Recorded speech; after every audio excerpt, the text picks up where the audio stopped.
Ciao a tutti. Bugün İtalyanlara özgü dini bir bayram olan Santa Rosalia'dan bahsedeceğim.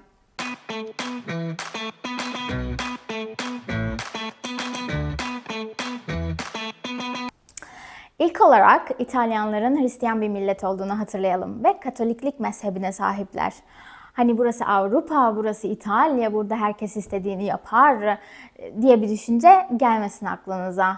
Burada da gayet büyük bir kesimin muhafazakar ve dindar olduğunu söyleyebilirim. Yani İtalyanların çoğu sıkı Katolik arkadaşlar. Önceki videolarımdan birinde de dinlerinin günlük hayatlarına nasıl etki ettiğinden bahsetmiştim. Herkesin nasıl aziz ve azizelerin ismini aldığını söylemiştim size. Bu da bayramlar için geçerli diyebilirim. Çünkü festa dediğimizde yani bayram bu bütün ülkeyi kapsıyor. Herkes için bir gün tatil oluyor ve herkes bu bayramı kutluyor.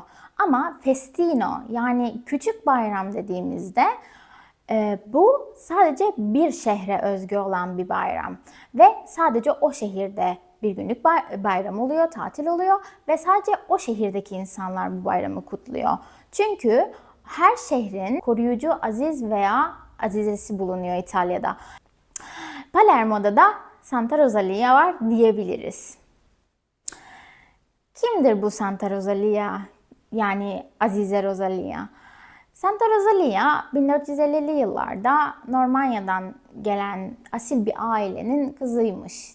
Bayağı da dindarmış. Hani sanatta, heykelde, tablolarda gördüğünüzde zaten onu elinde haç tutan genç bir kız gibi resmediyorlar.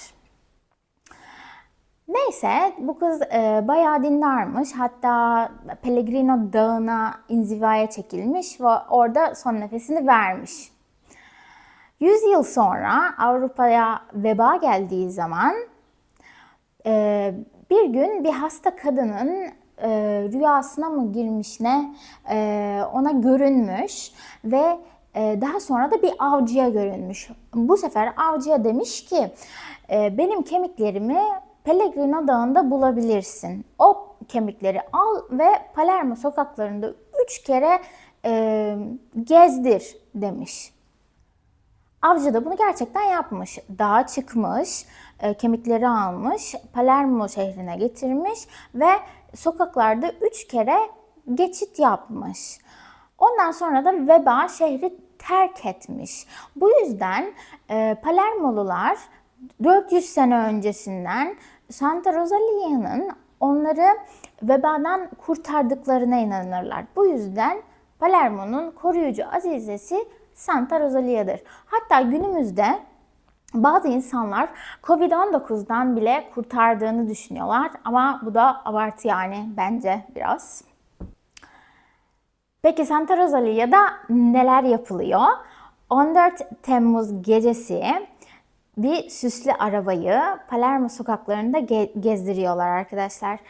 Bu süslü araba her sene farklı oluyor. Yani her sene büyük bir uğraşla Palermolular kocaman bir süslü araba inşa ediyorlar sırf bu gece için.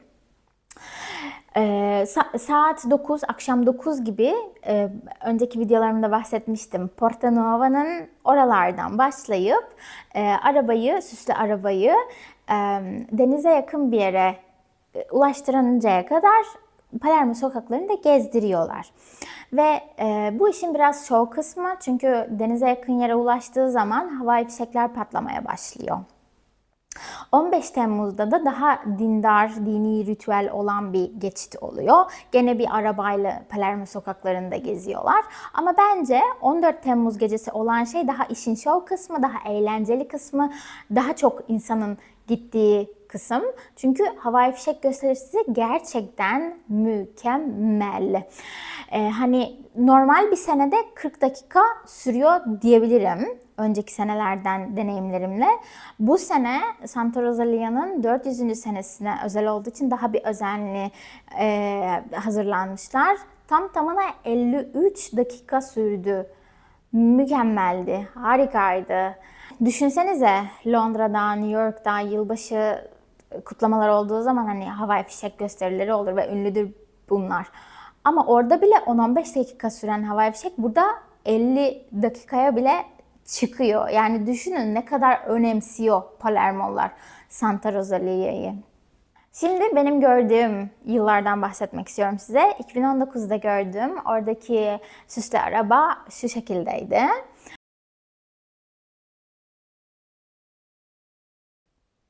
...2022'de görmüştük. Oradaki araba da şu şekildeydi. Bu sene katıldım ve bu seneki süslü araba gerçekten harikaydı. Gerçekten özenle yapılmış bir arabaydı.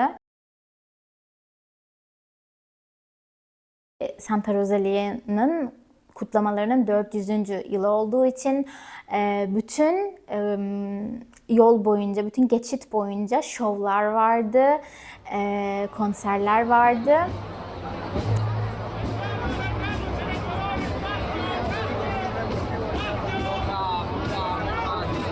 Şimdi buraya Santa Rosalia bayramından çektiğim birkaç görüntüyü koyacağım.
Çok kalabalıktı.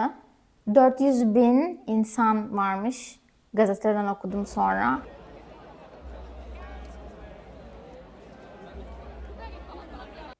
Evet, bu videonun da sonuna geldik. İşte böyleydi Santa Rosalia efsanesi, nelere inandıkları, bu bayramda neler yaptıkları, neden yaptıkları. Umarım hoşunuza gitmiştir. Bana yorum bırakmayı, tavsiyelerinizi ve merak ettiklerinizi sormayı unutmayın. Gelecek videoda görüşmek üzere. Ciao!